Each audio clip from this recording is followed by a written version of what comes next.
শুনেছিলাম আপনার জীবনটা একটা বিরাট সংগ্রামের মধ্যে দিয়ে ছোটবেলাটা গেছে। মাধ্যমিকের পড়াশোনা এগিয়ে নিতে পারেননি অর্থের অভাবে। মাধ্যমিক পাস করেছি, তারপরে কাজে যুক্ত হতে হলো। শত্রু আমার কাছের লোকরাই, সে নেগেটিভ ভাবুক বা না ভাবুক, আমার কর্তব্য তার পাশে দাঁড়ানো। পুরো এলাকাটা দেখেন আমার পিছনে, একটা গাছের পাতা অবধি পড়ে থাকতে দেয়নি। আমার এই জন্মভূমি মাটিকে আমি প্রণাম করছি।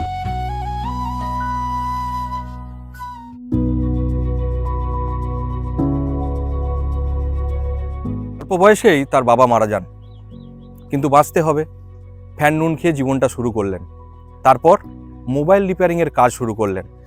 আস্তে আস্তে বিষ্ণুপুরের ৮ নম্বর গলি থেকে মানুষের হৃদয় জয় করে নিলেন, হয়ে উঠলেন সকলের দিল কা বাদশাহ। কিন্তু তিনি একটা সংকল্প নিয়েছিলেন, শুধু আমি ভালো থাকলে হবে না, আমার আশপাশের মানুষদেরও ভালো থাকতে হবে, তাদেরও জীবনটা ভালো হতে হবে। সেই উদ্দেশ্যে সে সোশ্যাল মিডিয়ায় বিভিন্ন কাজকর্ম তার পোস্ট করতে থাকে। তারপর তা হাজার হাজার লক্ষ লক্ষ মানুষের দিলে জায়গা করে নেয়। বিষ্ণুপুরের সেই দিল কা বাদশাহ আজ সহজ পাঠের জীবন কথার প্রধান অতিথি। দিল, একটা বলুন যে আপনার নাম কি সত্যিই দিল খান? হ্যাঁ, দিল খান। নামটা কি কারণে দিল রেখেছিলেন, মানে কে রেখেছিলেন? আমি জানি না, মা রেখেছিল। মাকে জিজ্ঞেস করি মাঝে মধ্যে, বলে রেখেছিলাম আর কি, মায়ের ভালো লেগেছিল। এখন অনেকে দিল জয় করেছে, দিল বলতে আমরা বলি হৃদয়, সেই হৃদয় জয় করেছেন। এইটা সেই রকম নয়, মোটামুটি আপনারা ভালোবাসছেন ওটাই। শুনেছিলাম আপনার জীবনটা একটা বিরাট সংগ্রামের মধ্যে দিয়ে ছোটবেলাটা গেছে। ফ্যান নুন ভাত খেয়ে আপনার জীবনটা শুরু হয়েছিল। অনেকেই এখনো খান। সবাই মানে আগে আগে যারা বড় হয়েছে সবাইকার একই অবস্থা গেছে। তারপরে আমাদের বাড়িতে অনেকগুলো দাদা ভাই, তো রোজগার কিছু ছিল না, তো আলটিমেট হতে বাধ্য আর কি। তো কষ্ট করে খুব বড় হয়েছে, এটাই এখন আপনাদের সবাইকে ভালোবাসা। না, আপনার পরিবারে কে কে রয়েছে? আমার 4টে দাদা আছে আমাকে নিয়ে, বোন আছে, মা আছে, বাবা তো নেই। সবাইকার বিয়ে হয়ে গেছে, বাচ্চা টাচ্চা নিয়ে একটা ভালো মানে পরিবেশ, এখন সব ঠিক আছে। মানে ছোটরা শুনেছিলাম যে আপনি মাধ্যমিকের পড়াশোনা এগিয়ে নিতে পারেননি অর্থের অভাবে। তারপর মোবাইল রিপেয়ারিং এর কাজ শুরু করেছিলেন। কিভাবে স্টার্টিংটা হলো আর কি? ওই ছোট আগেকার জীবনটা ঠিক কি রকম? আগে ওই মাধ্যমিক পাস করেছি, পড়াশোনা তখন তো মানে সরকার থেকে এত কিছু দিত না। ঠিক। এখন আমরা মানে আগে আমরা যখন স্কুলে যেতাম তখন খাবার সেই মনে হয় শুরু করেছি আমরা মাধ্যমিক দেওয়ার পরে। আর মাধ্যমিক পড়া তো খাওয়াতো না। খাবারের অসুবিধা তো অবশ্যই আছে, পড়াশোনা করা, তারপরে আবার টিউশন পড়তে অনেক। আমাদের সর্বেন্দু স্যার একজন আছে, যার নাম না করলে নয়, আমাদের স্কুলের মাস্টারমশাই, স্পোর্টসের মাস্টারমশাই, উনি বিনা পয়সা আমাকে পড়াতেন। শুভেন্দু স্যার আছে, ও এখনো বেতন পাবে, খোঁজে নি, ভালো রাস্তা দেখা হলে কথা বলে যে তোকে দেখে আমার গর্ব হয়। তো ওই মাধ্যমিক পাস করেছি, তারপরে কাজে যুক্ত হতে হলো। মোবাইল রিপেয়ারিং এর কাজ করতাম, অন্যের দোকানে থাকতাম। তো সেই থেকে আর দোকান যাওয়া হয়নি। মানে স্কুলে যেতাম কিন্তু বকাবকি করতো যে দোকান করবি না স্কুল করবি, বেছে নিয়ে কি করবি। আর আমি যদি স্কুলটা বেছে নিই তাহলে আমার সংসার চলবে না, খেতে পেতাম না, তাই আমাকে দোকানটা বাধ্যমূলক বেছে নিতে হলো। তো আলটিমেট মানে আমি যেটা বুঝলাম যে পড়াশোনা কোয়ালিফিকেশনটা দরকার, কিন্তু বিরাট যে নাম্বার পেতে হবে তার কোনো মানে না। কোয়ালিফিকেশনটা দরকার, মানে মাধ্যমিক পাসের পর অনেকে জায়গায় বলতে খারাপ লাগে যে 10 pass, MA pass, BA pass, এগুলো শুনতে কত ভালো লাগে। তো MA পাস, BA পাস বিরাট যে নাম্বার পেতে তার কোনো মানে না। তো কোয়ালিফিকেশনটা দরকার আছে, এখন সেটা বুঝি, কিন্তু কিছু করার নেই। জীবনের কি মূল শিক্ষা এই মূল্যবোধটা মনে করেন? মানবিকতার মূল্যবোধকেই জীবনের প্রধান শিক্ষা মনে করেন? হ্যাঁ, ওটা আমি একানে সবাইকে উচিত এটা মনে করা, আমি এটা এখন বুঝেছি। তো হ্যাঁ, জীবনের মূল একটা মানে ভালো কিছু কাজ করতে হবে সমাজের জন্য, নিজের জন্য। নিজের জন্য এতটা ম্যাটার করে না, তবে সমাজের জন্য কাজগুলো অটোমেটিকলি নিজের জন্য কিছু একটা হবে, এটা এখন বুঝেছি আর কি। আর যখন আগে কাজ করতাম তখন বুঝতাম না। মানে এখন সত্যি কথা বলতে ফেসবুক, ইউটিউবে কিছু জানি ইনকাম আসে, মানুষটা তো বোকা নয়। আগে তো ইনকাম আসতো না, আগে কাজ করেছি মানুষের জন্য, এখন ইনকাম আসে এখান থেকে মানুষের দিয়ে আর কি। মানে আমার এটা ভালো লাগতো যে ছোটবেলা থেকে কাজ করবো, যা কাজ করছি সেটাই সকলকে জানাই। হ্যাঁ, মানে জানাই বলতে একটা অন্যায় হচ্ছে, যদি আমি একা জানতে পারি তাহলে আমি একার মধ্যেই সীমাবদ্ধ রয়ে গেলাম। সেটা যদি আর কথা বলা যায়, হ্যাঁ 5টা মানুষকে যদি জানানো যায় তাহলে 5টা মানুষ দেখে শিখবে। যেমন আমি একটা টেকারের ভিডিও করেছিলাম ওন্দার ওইদিকে, তো রাস্তার মধ্যে একটা টেকার যাচ্ছিল, আমি নেমে দাঁড়ালাম। তো ওই বয়স্ক যে মা গুলো ছিল চিড়ে করতে গিয়েছিল, আশা করছি আপনারা ভিডিওটা দেখেছেন বা যারা ভিডিওটা দেখছে তারাও দেখেছে। তো আমি ওই নেমে একটু জিজ্ঞাসা করলাম যে আপনারা কোথায় গেছেন, বললে এর ব্যাপার। তো পুরোটা ভিডিও ক্যাপচার করলাম। তো ওই কলেজের স্টুডেন্ট গুলো গাড়ির মধ্যে ছিল, তাই মধ্যে গিয়ে একটু বোঝালাম যে আপনারা যদি একটু বাইরে আসেন, মাকে যদি একটু ভিতরে করে দেন, এটা আপনার মা হলে কি করতেন, কি সত্যি কি ঝুলিয়ে যেত? তো ওরা আলটিমেট বোঝার পরে না বললো, দিল্লা তুমি ঠিকই বলেছো, বা চিন্তা না, হ্যাঁ দাদা আপনি ঠিকই বলেছেন, ওইটাকে সিচুয়েশনটাকে মানে আপনি কথাটা নাড়া দিলেন, মানে মূল প্রশ্নটা, হ্যাঁ, মূল্যবোধের প্রশ্নটা আপনি জাগিয়ে দিলেন। জাগিয়ে দিলাম। তো ওটা আমি ভিডিও ক্যাপচার করে পোস্ট করেছিলাম, আমার পেজ থেকে 6 মিলিয়ন ভিউ হয়েছিল। তারপরে কলকাতার মোফাক্কেল স্যার ওইটাকে আবার পোস্ট করেছিল, ওখান থেকে 17 মিলিয়ন ভিউ হয়েছিল। তো আলটিমেট 50টা মানুষও তো শিখতে পেরেছে। তো ওই জন্য ভিডিওগুলো করা, যে আমি শুধু জানলে আমার মধ্যে সীমাবদ্ধ, তার টেকারের লোকগুলোর মধ্যে সীমাবদ্ধ থাকতো, কিন্তু সেটাকে যদি সোশ্যাল মিডিয়ার মাধ্যমে তুলে ধরা হয় তাহলে সেটা সবাইকার মধ্যে সীমাবদ্ধ হবে, একটা ভালো একটা আমরা বার্তা মানুষকে দিতে পারবো। ওইভাবে ওই মাধ্যমে ভিডিওগুলো সোশ্যাল মিডিয়ায় পোস্ট করতাম, আস্তে আস্তে কাজ করতাম, পাড়ার মানুষ কিছু বললে শুনতাম। তো সেটা এখন মানুষের ফ্যান বেস হয়ে দাঁড়িয়েছে। না, এটা ধরুন এখন চারিদিকে এনজিও রয়েছে, চারিদিকে প্রচুর এনজিও, তারা এনজিওর নিয়ে নানা রকম একটা রাজনীতির কথা ওঠে, যে এনজিও মানেই সেখানে টাকা পয়সার তোলা হয়, সেখানে ব্যক্তিগত আমোদ ফুর্তির জন্য ব্যবহার করা হয়। আপনি সেই এনজিও ফরমেশন থেকে বেরিয়ে এলেন এবং আমরা সম্ভবত একটি সংগঠনের সঙ্গে যুক্ত ছিলেন, সেই সংগঠন থেকে সরে এসেছিলেন। আক্ষেপ হয় তার জন্য? না, কষ্ট হয়, ছেলেগুলো ভালো ছিল, সমাজসেবী যারা করে আমার সাথে রাগ থাকতে পারে, কিন্তু আলটিমেট ছেলেগুলো ভালো। আর আমি একজন সমাজসেবী বলবো না নিজেকে, আমি সমাজের একটা কারিগর। আমরা সবাই সমাজের কর্মী। হ্যাঁ, সমাজ কর্মী, আপনিও সমাজের কর্মী। তো আমরা একজন সমাজ কর্মী, হ্যাঁ, সে অন্য লোককে খারাপ বলতে পারি না। তো আলটিমেট আমাদের কাছে সবাই ভালো, ছেলেগুলো ভালো ছিল, কিন্তু ওদের একটা রাগ মনে, আমি যেটা বুঝতে পেরেছিলাম, যেখানে যাচ্ছি দিল্লা দিল্লা দিল্লা, মানুষের একটা যেটা ভালোবাসা, ব্যক্তির প্রচারটা সেটা মেনে নিতে পারে। মানুষ ভালোবাসে, তো ভিডিওগুলো পোস্ট করি, অনেক ইয়াং যে ছেলেরা যারা আমার ভিডিও দেখে তারা দেখে কিছু শিখে। আর আমি ওটাই চেষ্টা করি যে ইয়াং ছেলেদেরকে বা কম বয়সী ছেলেদেরকে যারা নেশাতে অ্যাডিক্টেড হয়ে যাচ্ছে, তারপরে বিভিন্ন জায়গায় সময় কাটাচ্ছে, সময়গুলোকে নষ্ট করছে, তো তাদেরকে মানে উগ্র করার চেষ্টা করি। উগ্র বলতে কেমন, যে কিছু দেখে শিখবে। আমি একটা ভিডিও দেখলাম যে একটা মানুষ গরিব অসহায় এই অবস্থায় পড়ে রয়েছে, তো তাদের পাড়ার ছেলেরা ভিডিওটা দেখলো। যেমন কিছুদিন আগে আমি ফকিরডাঙ্গায় গেছিলাম, পাড়াতে ওর যে ট্রাইসাইকেলটা ছিল ভেঙে পড়েছিলাম, যে ভিডিওটা পোস্ট করলাম, তাদেরই পাড়ার ছেলেগুলো পরের দিনে সাইকেলটা বাগিয়ে দিয়েছে। মানে যে ভিডিওটা দেখতে দেখতে শিখে যে দিলদা এলো, ওই মানুষটা এত কিছু করলো, আমরা কিছু করতে পারলাম না। তো ওটা আমি সাকসেস, যে ওই ছেলেগুলো পরের দিনে দাদা কত খুশি, বলছে আমার গাড়ি বাগিয়ে দিয়েছি, আমি ঠিক আছে, পাড়ার ছেলেরা বাগিয়ে দিয়েছি।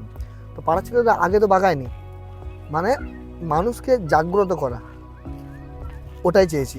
মানে কোথাও একটা মোটিভেটর, আপনি মোটিভেশন স্পিকার হিসেবে যেমন আমরা সবাই দেখি, আপনি ইনফ্লুয়েন্সার। সত্যি কথা বলতে সোশ্যাল মিডিয়ার আমরা যারা ইনফ্লুয়েন্সার হিসেবে বলি, তার প্রকৃত উদাহরণ আপনাকে মনে হয়? কারণ আমি এটা ভাবি না, আমি যেটা করার আর কি, যে মানুষ দেখে যেন শিখে। খারাপ দেখে তো অনেকে শিখে, আশা করছি ভালো দেখেও তো শিখবে মানুষ, অবশ্যই। তো ওটাই চেষ্টা করি, সে ভালো দেখেও যেন মানুষ শিখে। বাড়িতে কে কে রয়েছে? আর বাড়িতে আমার ওয়াইফ আছে, একটি ছেলে একটি মেয়ে, মা, দাদারা সবাই মানে আলাদা থাকে, তবে একসাথে সবাই মানে একটা বাড়িতেই থাকি। আর মা, আমার ওয়াইফ, বাচ্চা সব থাকি আর কি। বাচ্চারা আর ম্যাডাম কি বলেন এই কাজ দেখে? তারাও তো আপনার সোশ্যাল মিডিয়া নিশ্চয়ই ফলো করে, তারা কি বলেন? আমার ওয়াইফ ভিডিও দেখে আমার, হ্যাঁ ভালো দেখেন, হ্যাঁ ভিডিও দেখে, ভিডিও সবাই দেখে, আমার মাও দেখে।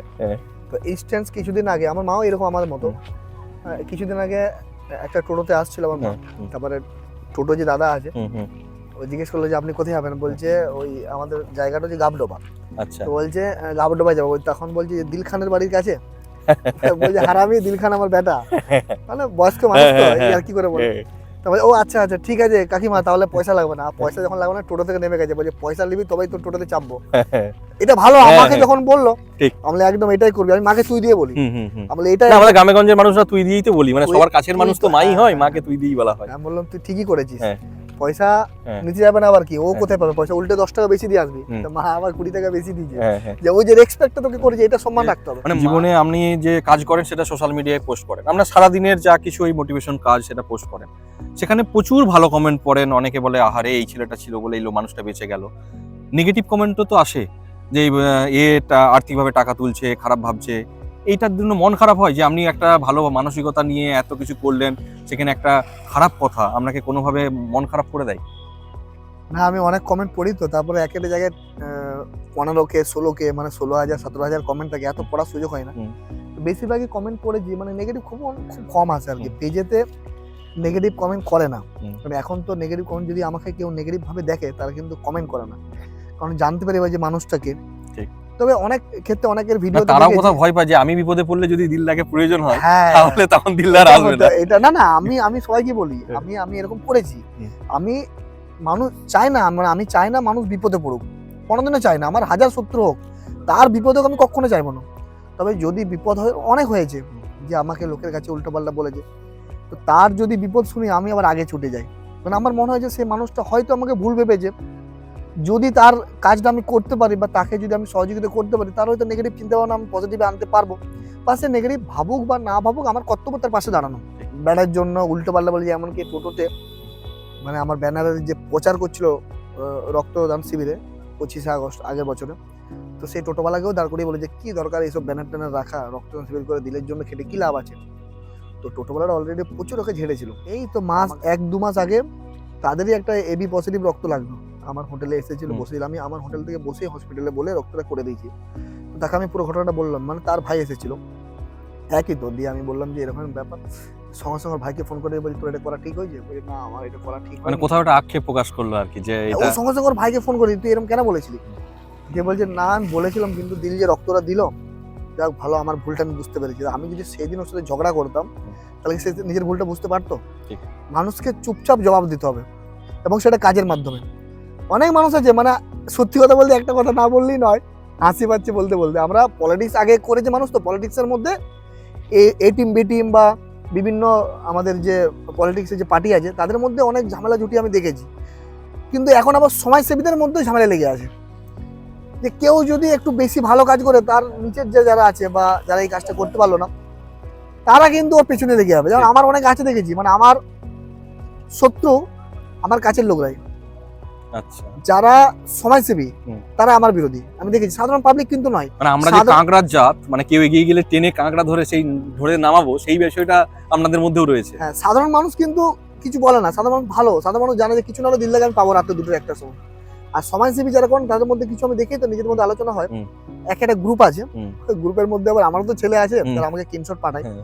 যে মানুষটা আমার কাছে দিল্লা দিল্লা পায়ে ধরে এর ব্যাপার আছে দাদা তোমাকে ভগবান, কিন্তু সে আবার পিছনে উল্টো কথা বলে। তো এখন বিষ্ণুপুরের আকাশে বাতাসে কান পাতলে বলা যাচ্ছে দিল খান নিজের নাম ভাঙিয়ে নতুন নতুন স্টার্ট আপ বানাচ্ছে নিজের হ্যাঁ। নামে, এবং সেখানে প্রচুর ব্যবসা হচ্ছে, প্রচুর লোকজন আসছে নিজের সমাজ সেবার ইমেজটাকে কাজে লাগিয়ে। তাদেরকে কি বলবেন? যারা এরকম বলে তারা যদি সকালবেলা মানে সকাল 8টা থেকে, আমি 7টা থেকে 8টা 9টা 10টা পর্যন্ত বাড়িতে থাকি, তো ওই 3 ঘন্টার মধ্যে আমার বাড়িতে যারা আসে আপনি খেলে বুঝতে পারবেন, মানে তাদেরকে আমাকে দিতে হয় টাকা পয়সা, মানে 3000 4000 প্রতিদিন যায়। তো আমি তো পলিটিক্স করি না যে আমার প্রত্যেক মাসে এমএল হয়ে গেছে 1.5 লাখ টাকা করে আসবে এখান থেকে দিলাম, বা আমার একটা সরকারি ফান্ড আছে। ইউটিউব ফেসবুক থেকে কত আসে, হয়তো প্রত্যেক মাসে সব মিলিয়ে দেখা গেলো যে খুব জোর $500 যদি হয়, $500 কামানো এরকম ব্যাপার না, চারটিখানে ব্যাপার না, আপনারা তো জানেন, তো আপনারা ওই জায়গায় আছেন, অবশ্যই আপনাদের ভিডিও তো ভিউ হয়, তো সবাই মুখে বলে দেয়। এবং একটা যে ব্যাপার, আপনি কখনো কাউকে কপিরাইট ক্লেম করেন না, আপনার যদি ভিডিও আমি কেউ করি না। করে মানে গোটা রাজ্যে আপনার থেকে আমি করি অনেক না। বেশি অন্য কেউ পোস্ট করে তাদের ফলোয়ার অনেক বেড়ে গেছে, তাদের মিলিয়ন আপনাদের থেকে অনেক বেশি মিলিয়ন ভিউজ হয়েছে, আমি কপিরাইট কিন্তু পোস্ট করি কোনোদিন না, করেন না। কপিরাইট পোস্ট এই জন্য করি না কারণ আমার তো টাকা কামানোর টেন্ডেন্সি নেই, টাকা চলে আসে। আমি বললাম যে বাড়ি থেকে আমাকে 3-4 হাজার টাকা প্রত্যেক মাসে মানে প্রত্যেক দিন দিতে হয়, এরপরে প্রত্যেকদিন যদি 3000 টাকা দিই, মাসে তো 90,000 টাকা হচ্ছে, আমি 90,000 কোথায় পাবো? যে তর্ক করবে, যে উল্টো পাল্টা তার কাছে সে আমাকে দেবে কি? ঠিক। সে তো দেবে না, তাহলে আমাকে তো বিজনেস বাড়াতে হবে, বিজনেস বাড়িয়ে যদি আমি মানুষকে দিই অসুবিধা কি আছে? আর আমার আন্ডারে তো 30 জন কাজ করে, 30টা ছেলে, সবাইকে 8,000-10,000 টাকা বেতন, 31টা ছেলে এখন কাজ করে আমার 4টে দোকানে, তাহলে 31টা ছেলে যে কাজ করে, 31টা ছেলে সব গরিব ছেলে। এবার আমি যখন ফেসবুকে পোস্ট করি যে কাজের জন্য যাদের বাবা নেই মা নেই সেরকম ছেলেদেরকে আমি নিয়ে নিই, বা একটা ছেলে আছে বলে যে বিরাট বদমাই নেশা করাম, সেই ছেলেটাকে আগে কাজে রাখি, তাকে যদি মানুষ করা যায় তো সেটা আলটিমেট তাদের সংসার তো আমি চালাচ্ছি। তারপরে যেটা আপনি বললেন, একটু আগে প্রশ্ন করলেন যে অনেকে অনেক কিছু বলে বা এই নিয়ে বলে, আমার কোনো মাথা ব্যথা নেই, কারণ আমাকে তো নিজের কাজ তো আমাকে করে যেতে হবে, কপিরাইট কেন দিই না? তো আমার পেজ ম্যানেজার আছে, অ্যাসিস্ট্যান্টও সব আছে, তো আমরা চাইলে কপিরাইট দিতে পারি, কিন্তু ভাবেন যে আমি যে ভিডিওগুলো পোস্ট করি সেগুলো তো শিক্ষণীয় ভিডিও। এবার আমার কাছ থেকে একটা ভিডিও দেখেছিল 22 মিলিয়ন, যেমন এই ভ্যান নিয়ে আসছিল একটা মহিলা বাচ্চাকে নিয়ে, কত সুন্দর একটা বার্তা দিল মানুষকে, অনেক সংসারে অশান্তি হয়, ভালোবাসা সেখানে একটা মানুষের মন জয় করে নিল। আপনার দিলদার ভিডিও দিয়ে একটা মানুষ, একজন মহিলা, তারা কিভাবে সংসারটা চালায় এবং বললো যে আমরা ছেড়ে যাব না, ভালোবাসার টানে রয়েছে। ওই বার্তাটা হাজার হাজার মানুষ পেয়েছে, অনেক মহিলা আছে যারা একটুতেই খুশি নয়, এত কিছু করে স্বামী সবকিছু দিয়ে এটুকু বলে যে আমার এটা চাই ওটা চাই, তারা তো শিখলো। এবার আমি দেখলাম যে আমার এখান থেকে 22 মিলিয়ন ভিউ হয়েছে, প্রচুর, মানে 63-64টা আমার কাছে মেসেজ আসে আর কি, লিঙ্ক পাঠায় যে তারা সব পোস্ট করেছে, কোনোটাতে 11 মিলিয়ন, কোনোটাতে 20 মিলিয়ন এরকম ভিউ হয়েছে। তো আমি চাইলে তাদেরকে কপিরাইট দিয়ে সব পয়সা নেগেটিভ করে দিতে পারতাম, মানে ওদের ডিমনিটাইজেশন বা যেটা হয় করে দিতে পারতাম, বা কপিরাইট দিতে পারতাম, কিন্তু আমি দেখলাম যে আমি কপিরাইট দেবো, সে তো ভিডিওটা ডিলিট করে দেবে। কিন্তু আমার তো টাকা কামানোর টেন্ডেন্সি নেই। আলটিমেট তাদের মাধ্যমেও যে অনেক মানুষ জানবে, আমাকে তো সবাই চিনে এমনটাই তো নয়, সবাই তো আর চিনে না। এবার দেখা গেলো যে উত্তরবঙ্গের ওইদিকে কোনো একটা এফবি পেজ ম্যানেজার বা যে মালিক, সে হয়তো পোস্ট করেছে, তার মাধ্যমে তো ওখানকার মানুষগুলো শিখবে। তো ওই জন্য আমি আর কি যেই পোস্ট করে কপিরাইট দিই না। সমাজ সেবার যে কাজটা করি ওটা তো আমার প্রফেশনাল নয়। প্রফেশনাল তো আমার দোকানে ছিল, মানে মোবাইল দোকান ছোট থেকে করেছি, তারপরে একটা চশমা টুপির দোকান করা আছে, ছেলেদের জিম। তো ব্যাপারটা যে আমাকে তো বিজনেস বাড়াতে হবে। এরপরে আমি যদি সোশ্যাল ওয়ার্ক করতে যে আমার সংসার চলে, সেটা কি হবে? আমার নিজের সংসার তো নিজেকে চালাতে হবে। আমি যদি নিজে কষ্ট করে আমার বিজনেসগুলো বাড়াই, তাতে অসুবিধা কি আছে? আর মানুষকে যে পরিষেবাটা দিই, মানুষ যে এসে খায়, আমাকে দেখান বাঁকুড়া জেলাতে কোথায় 120 টাকাতে আনলিমিটেড বিরিয়ানি খাবে এত সুন্দর? কোথাও দেখাতে পারেন আনলিমিটেড খাওয়ায়? সব বিজনেসম্যান বাঙালিরা বেশিরভাগ সব নিজের স্বার্থ। সবাই বলছি না, কিছু কিছু দোকানদার আছে যেমন স্যার ঠিকঠাক কথা বলবে না, দুটি বেশি দেওয়া তো দূরের কথা। তো আমার এখানে আপনি 120 টাকাতে আনলিমিটেড খেতে পারেন, তারপরেও আবার যদি বলেন যে আমার কাছে 100 টাকা যে আমি আনলিমিটেড খাবো, যারা অনেকে ভিডিওটা দেখছে তারা হয়তো খেয়েছে, 100 টাকাতেও আনলিমিটেড খাওয়াই। এবং আমার মেনু কার্ডে মানে ভারতীয় সেনাকর্মী যারা ডিফেন্সে, তাদের জন্য 99 টাকা আনলিমিটেড করা আছে। আচ্ছা, 5 বছরের বাচ্চাদের জন্য ফ্রি করা আছে, এবং অসহায় গরিব দুস্থ মানুষের জন্য ফ্রি করা আছে। কটা দোকানদার করে দেখাবে বলুন? তাহলে যারা কমেন্ট করে বা যারা উল্টো পাল্টা বলে, তারা ওরকম একটা দোকানে খেয়ে দেখে আসুক যে আমাকে কে বিনা পয়সায় খাওয়ায়। এতবার মানুষের ভালো করলে মানুষ পিছনে লাগবে। ঈশ্বরচন্দ্র বিদ্যাসাগরের হিটার আছে, আমি দেখেছি। আমাদের কিছু মানুষ আছে যারা এখনো এপিজে আব্দুল কালামকে চিনে না। কে এপিজে আব্দুল কালাম? সেই মানুষগুলো যদি ফেসবুক করে, তারা কি লিখবে? তাদের মধ্যে কোনো মগজ আছে? না, সেনাবাহিনীদের জন্য 99 টাকায় আনলিমিটেড করা আছে, এটা কেন ভাবনা? আমি সেনাবাহিনী দিকে খুব ভালোবাসি। আমি নিজেও তো ডিফেন্সে যাওয়ার জন্য অনেক চেষ্টা করেছিলাম, যেতে পারিনি। তবে ভারতীয় সেনাকর্মী না হয়ে পাবলিক সেনাকর্মী হওয়া যায়, যেটা নিজের ইচ্ছাতে, সেটা হতে পেরেছি। যেটুকু হওয়ার যায় আর কি। হ্যাঁ, তো ভারতীয় সেনাকর্মী প্রচুর কষ্ট করে। আমাদের অনেক তো ফলোয়ার্স আছে, তাদের সাথে ভিডিও কলে কথা হয়। সিয়াচিনে আছে, বরফে ঢুকে আছে। আমরা একটু ঠান্ডাতে কি করি? বাইরে বেরোতে পারি না, বাড়িতে হিটার নিয়ে চলে এসেছি গরমের জন্য। ওরা সিয়াচিনে ঠান্ডাতে আছে, কষ্ট করে, প্রচুর কষ্ট করবে। আমাদের অনেক বন্ধু বান্ধবদের গিয়েছে, তো দেখি তারা দেশের জন্য, মানে একটু ডিফারেন্স যদি না থাকতো না, আমরা স্বাধীন করতে পারতাম না। মানে দেশটা পুরো ছারকার হয়ে যেত, যেভাবে এখন হচ্ছে সব কিছু। তাই দেখি যে তাদের জন্য যদি কিছু করা যায়। আর আর্মি যারা আমাদের শহীদ হয়, তাদের জন্য আমি যেখানেই শহীদ হোক, আমার বাঁকুড়া জেলার মধ্যে আমরা যাওয়ার চেষ্টা করি, তাদেরকে সেভাবে রেসপেক্ট দিয়ে বাড়িতে আনার চেষ্টা করি। অনেকে ভিডিও দেখেছেন উদ্যোগে, অনেকেই তখন অনেক কিছু বলে যে হাতে পয়সা কামানোর জন্য চলে এসছে। কিছু মনে হয় না, কারণ তারা তো বললাম, একটা উদাহরণ দিলাম আপনাকে। তা সহজ পাঠে জীবন কথায় দিলদার নানা কথা শুনছি। একটা বিষয় খুব জানতে ইচ্ছা করছে যে দিলদার কোনো জীবনে এতদিন অনেক কিছু কাজ করলেন, জীবনে কোনো একটা বিষয় নিয়ে এখন আক্ষেপ হয় যে ওটা সেদিন না করলেই মনে হয় ভালো হতো, এরকম কোনো বিষয় রয়েছে? হ্যাঁ আছে, ঠিক বলেছেন আপনি। ব্যাপারটা হচ্ছে যে আগে না, মানে অত বুঝতাম না, বয়স কম ছিল, অনেকে অনেক উল্টোপাল্টা বলেছি বা সামনাসামনি অনেক কিছু বলে দিয়েছি। তো সেটা উচিত হয়নি। মানুষকে সামনাসামনি বলাটা ভালো, কিন্তু সবসময় উচিত নয়। সামনাসামনি বলে দেওয়াটাও ঠিক না। সামনাসামনি বলেছি বা রাগারাগিও হয়েছে, এখন মনে হয় যে না, রাগারাগি করলেই ভালো হতো। ভুল তো মানুষ করে, ভুল অবশ্যই করেছি, অনেক কাজের ক্ষেত্রেও ভুল করেছি, নিজের পার্সোনাল ব্যাপারেও অনেক ভুল করেছি, যেগুলো উচিত নয়, সেটা এখন বুঝি। যেমন একটা ছোট্ট উদাহরণ দিচ্ছি আপনাকে। ছোটবেলায় যখন আমরা ওই 10-এ বা 9-এ পড়ি, তখন ক্রিকেট খেলতাম, ম্যাচ ধরতাম গ্রামেগঞ্জে। তো আমরা বাসে করে যেতাম, 5-6 জন বন্ধু বা 11 জনের যে 12 জনের টিম হয়, বাসে ছাদে চেপে যেতাম। তো ছাদে চেপে যাওয়ার পরে আমরা ঠিক যখন বাড়ির কাছাকাছি আসবো, তখন ওই আমাদের যে কন্ট্রাক্টর বাসের আছে, সে কিন্তু ছাদে উঠে আমাদের কাছে টাকা চাইতে যেত, সবার কাছে যাই। তখন আমরা কি করতাম, যে আমরা মানে আলাকারি যেটা বলে আর কি, মানে তর্ক করতাম। আমরা জানতাম যে ঘরের গায়ে চলে এসেছি, তো মারধর করে ঝামেলা করে নেমে পালাবো। তো সেটাকে যদি অন্য ভাষাতে, আমরা এখন এটা বুঝি, অন্য ভাষাতে যদি করা যেত, কারণ আমরা তখন বলতাম যে, নিজেরা আলোচনা করতাম যে ঘরের কাছে চলে এসছে, তো তর্ক করবো, ঝামেলা করবো, নেমে পালাবো, ভাড়াটা দিতে হবে না, ভাড়া দিতে হবে না। তারপর বলতো 15 টাকা ভাড়া চাইতে, 3 টাকা ভাড়া অন্য বাসা দিলে, আপনি 15 টাকা চাইছেন, এরকম ঝগড়া করতাম। এখন সেটা বুঝেছি যে ওই ভাষাটাকে যদি আমরা ওনাকে বুঝিয়ে বলতাম যে বাবা, আমাদের কাছে তো অত টাকা নেই, আমরা তো কলেজের বা স্কুলের স্টুডেন্ট, আমাদের কাছে 5 টাকা আছে, নেন না, আমরাও তো খেলতে গেছি আপনাদের ছেলের মতো, যদি লিয়া যায়, ও কিন্তু ওটা মেনে নিয়ে নিত। এবং আমরা এখনো করে দেখি যে আমাদের টাকা নেই, বাসে করে পৌঁছে দিই। ভদ্রভাবে কথা বললে অনেক কিছু আমরা কায়েম করতে পারি, অনেক কিছু অর্জন করতে পারি, অনেক কিছু অর্জন করতে পারি ভদ্রভাবে কথা বললে। ওই এরকম আর কি, ছোট থেকে অনেক এরকম ভুল করেছি, সেটা নিয়ে এখন মনে হয় যে না করলেই ভালো হতো, না করলেই ভালো হয়। আচ্ছা, আর একটা আউট অফ দ্য বক্স প্রশ্ন করবো, এটা ম্যাডাম দেখবেন না আশা করি এই প্রশ্নটা। প্রেম প্রস্তাব পান এখন লুকিয়ে? আমার ফেসবুকের যদি আপনাকে, ফেসবুকের মেসেঞ্জারে যদি আপনাকে আমি দেখাই, প্রত্যেকদিন 2-3টা করে মানে মেসেজ আসে মেয়েদের, হ্যাঁ। প্রচুর মেসেজ আছে, হোয়াটসঅ্যাপে তো ব্লক করে দিই বেশিরভাগই, তারপরে উত্তর দিই না, অত সময় নেই। আর মেসেঞ্জারে, ফেসবুক মেসেঞ্জারে প্রচুর মেসেজ এরকম আসে, খেয়েছো, কি করছো, মানে আমার মনে হয় না যে তাদের কিছু কাজ নেই। বিবাহিত এবার- স্ট্যাটাসটা কি এখনো দেননি নাকি নিজের প্রোফাইলে? না, আমি যতজন ইন্টারভিউ নিজের প্রত্যেকেই বলে আমার বিয়ে হয়েছে, 2টো বাচ্চা আছে, কিন্তু তবুও মানে মানুষ বলে নিজেদের ব্যাপার আর কি, তো অত গুরুত্ব দিই না। এত বয়স আর আছে কি, আমার মনে 29 বছর বয়স হতে গেল, তো আর সময়ও নেই কথা বলার, আর অত আর চাহিদা নেই। আর বিয়ে করেছি, বাচ্চা আছে বাড়িতে 2টো, সুখের সংসার। আমার বউ খুব ভালোবাসে আমার। আচ্ছা, রাজনীতি নামবেন নাকি কদিন পর? যেভাবে ফলোয়ার রয়েছে, যেভাবে ফ্যান ফলোয়ার রয়েছে। না, ওটা আমরা বুঝি না রাজনীতি, এই তো ভালোই আছি, ভালোই কাজ করছি। যদি অফার পান, সামনে বিধানসভা আসছে কিন্তু। না, আমার অ্যাকচুয়ালি রাজনীতি করার মূল উদ্দেশ্য কি, পাওয়ার, টাকা আর একটা মান সম্মান, যেটা 3টে ম্যাটার করে, তো সবই তো আছে মোটামুটি টুকিটাকি করে। এখন যা পেয়েছি, আগে তো সাইকেল নিয়ে ঘুরতাম, লোকে সাইকেল নিয়ে স্কুল গেছি, মানে বাড়িতে এসে গালাগালি দিয়ে গেছি যে সাইকেলটা নিয়ে স্কুল গেছে, ও তো 3টের সময় আসবার কথা বলেছিল, 4টে কিনে বেজেছে। তার মানে আমাকে ছুটি একটা ক্লাস যদি বেশি দেয়, আমার কিছু করার আছে?